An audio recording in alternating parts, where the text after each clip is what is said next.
दुनिया का सबसे शक्तिशाली शासक, जिसके एक आदेश से पूरा रोम कांप उठता था, उसे किसी दुश्मन ने नहीं बल्कि उसके अपने सबसे भरोसेमंद लोगों ने मौत के घाट उतार दिया। एक ऐसा सेनापति जिसने हजारों युद्ध लड़े, रोम की सीमाओं को पहले से कहीं अधिक विशाल बना दिया और करोड़ों लोगों के भविष्य को बदल दिया। लेकिन 15 मार्च 1944 ईसा पूर्व रोम की सीनेट में कुछ ऐसा हुआ जिसने इतिहास की सबसे बड़ी राजनीतिक साजिश को जन्म दिया। आखिर कौन था जूलियस सीजर? क्या वह एक महान नायक था या सत्ता का भूखा शासक? आइए जानते हैं जूलियस सीजर की पूरी कहानी।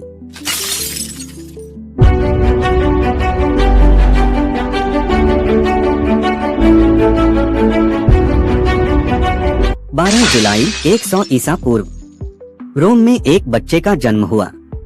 उसका नाम रखा गया गायस जूलियस सीजर।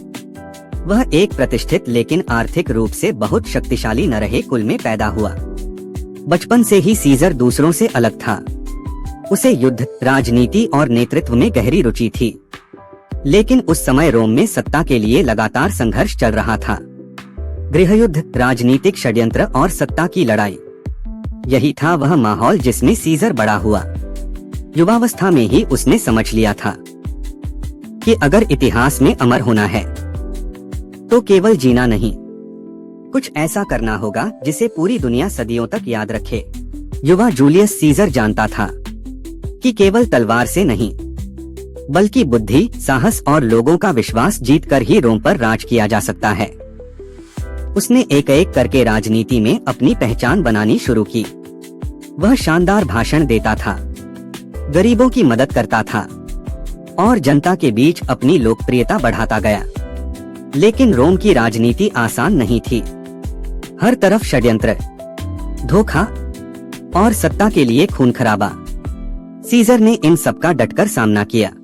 कुछ वर्षों बाद उसने रोम के दो सबसे प्रभावशाली नेताओं पोम्पेई और क्रासस के साथ मिलकर एक शक्तिशाली राजनीतिक गठबंधन बनाया। इतिहास में इसे फर्स्ट ट्रायम्विरेट कहा जाता है। अब सीजर का प्रभाव पूरे रोम में फैलने लगा। लेकिन उसकी असली परीक्षा अभी बाकी थी। उसे गॉल, आज का फ्रांस, बेल्जियम और आसपास के क्षेत्र का गवर्नर बनाया गया। यहीं से शुरू हुई एक ऐसी सैन्य यात्रा जिसने जूलियस सीजर को दुनिया के सबसे महान सेनापतियों में शामिल कर दिया। आने वाले 8 वर्षों तक उसने लगातार युद्ध लड़े, कई शक्तिशाली जनजातियों को हराया और रोम का साम्राज्य पहले से कहीं अधिक विशाल बना दिया। उसकी सेना उसे केवल अपना सेनापति नहीं बल्कि अपना परिवार मानती थी। हर जीत के साथ सीजर का नाम पूरे यूरोप में गूंजने लगा। लेकिन रोम में बैठे कुछ शक्तिशाली लोग उसकी बढ़ती ताकत से डरने लगे। उन्हें लगने लगा कि अगर सीजर वापस लौटा तो पूरा रोम उसी का हो जाएगा। और यहीं से शुरू हुई इतिहास की सबसे खतरनाक राजनीतिक टक्कर। 58 ईसा पूर्व से 50 ईसा पूर्व तक जूलियस सीजर ने गॉल में ऐसी जीत हासिल की जिसकी कल्पना भी बहुत कम लोगों ने की थी। उसकी सेना अजेय बन चुकी थी, रोम का खजाना भर रहा था और जनता सीजर को एक महान नायक मानने लगी थी। लेकिन रोम की सीनेट में बैठे कई शक्तिशाली नेता उससे डरने लगे। सबसे बड़ा विरोधी था पोम्पेई, जो कभी सीजर का साथी था, अब वही उसका सबसे बड़ा प्रतिद्वंद्वी बन चुका था। सीनेट ने आदेश दिया, सीजर अपनी सेना भंग करे और अकेले रोम लौटे। यह आदेश मानने का मतलब था अपनी सारी शक्ति खो देना। लेकिन सीजर ने फैसला कर लिया था। 49 ईसा पूर्व वह अपनी सेना के साथ रूबिकॉन नदी के किनारे पहुंचा। रोमन कानून के अनुसार कोई भी सेनापति अपनी सेना लेकर इस नदी को पार नहीं कर सकता था। अगर कोई ऐसा करता तो उसे विद्रोही घोषित कर दिया जाता। कुछ क्षणों के लिए पूरा माहौल शांत था। फिर सीजर ने अपने सैनिकों की ओर देखा और आगे बढ़ने का आदेश दे दिया। इतिहासकारों के अनुसार उसी समय उसने कहा, एलिया आयक्टा ईएसटी, अर्थात पासा फेंका जा चुका है। जैसे ही उसकी सेना ने रूबिकॉन नदी पार की, रोम में गृहयुद्ध शुरू हो गया।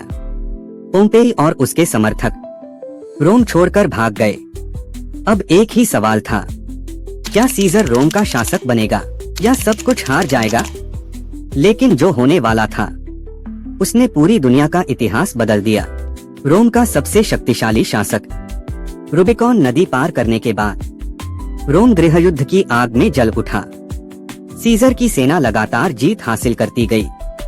निर्णायक युद्ध में उसने पोम्पेई की सेना को हरा दिया। पोम्पेई मिस्र भाग गया, लेकिन वहां उसकी हत्या कर दी गई। जब सीजर मिस्र पहुंचा तो उसे अपने पुराने प्रतिद्वंद्वी का कटा हुआ सिर दिखाया गया, लेकिन यह देखकर वह खुश नहीं हुआ। कहा जाता है कि सीजर अपने पुराने साथी के इस अंत से दुखी हो गया। अब रोम में उसका कोई बड़ा प्रतिद्वंद्वी नहीं बचा था। सीजर विजेता बनकर रोम लौटा और उसे आजीवन तानाशाह डिक्टेटर फॉर लाइफ घोषित कर दिया गया। उसने कई बड़े सुधार किए, रोमन कैलेंडर में बदलाव किया, जिसे आज हम जूलियन कैलेंडर के नाम से जानते हैं। गरीबों के लिए नई योजनाएं शुरू की, सैनिकों को जमीन दिलाई और प्रशासन को पहले से अधिक मजबूत बनाया। जनता उसे महान नेता मानने लगी, लेकिन हर कोई उससे खुश नहीं था। सीनेट के कई प्रभावशाली सदस्यों को डर था कि सीजर अब खुद को राजा घोषित कर देगा। रोम सदियों से राजाओं के खिलाफ खड़ा रहा था, इसलिए कुछ नेताओं ने तय किया कि अगर सीजर को नहीं रोका गया तो रोमन गणराज्य हमेशा के लिए खत्म हो जाएगा।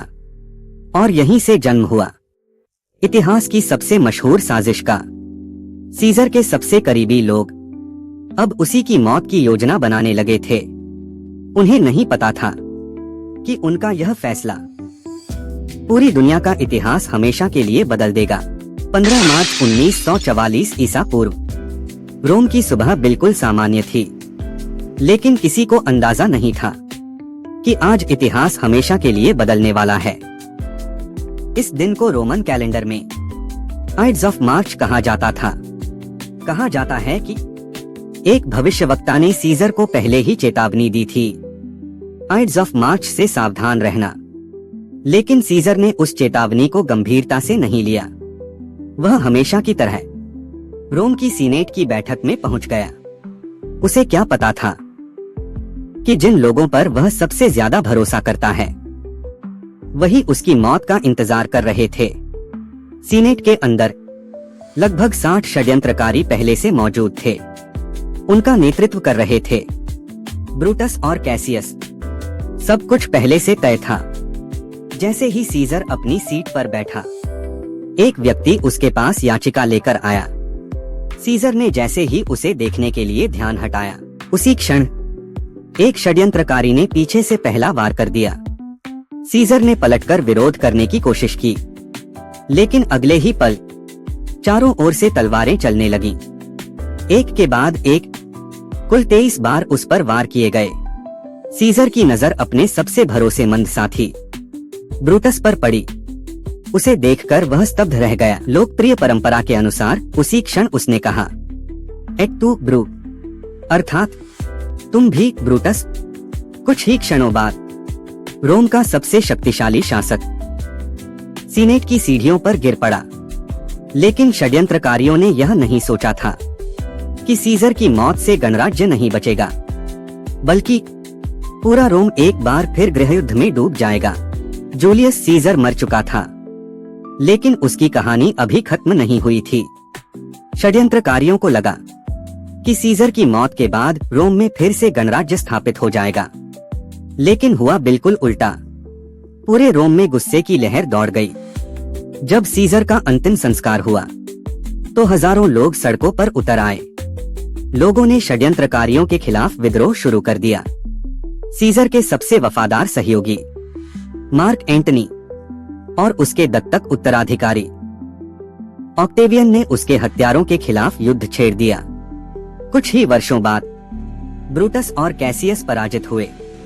दोनों ने हार के बाद आत्महत्या कर ली। इसके बाद ऑक्टेवियन रोम का सबसे शक्तिशाली नेता बना। बाद में वही सम्राट ऑगस्टस कहलाया और उसके साथ ही रोमन साम्राज्य की शुरुआत हुई। यानी जिन लोगों ने सीजर को मारकर गणराज्य बचाने की कोशिश की थी, अनजाने में उन्होंने एक विशाल साम्राज्य की नींव रख दी।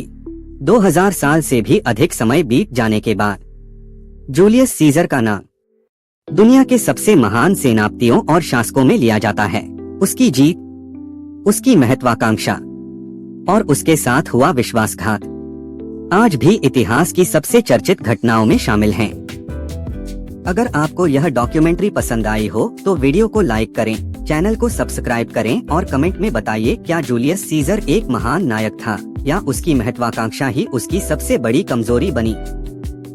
और अगली डॉक्यूमेंट्री में हम जानेंगे ऑगस्टस सीजर, वह युवक जिसने रोमन गणराज्य को दुनिया के सबसे शक्तिशाली साम्राज्य में बदल दिया।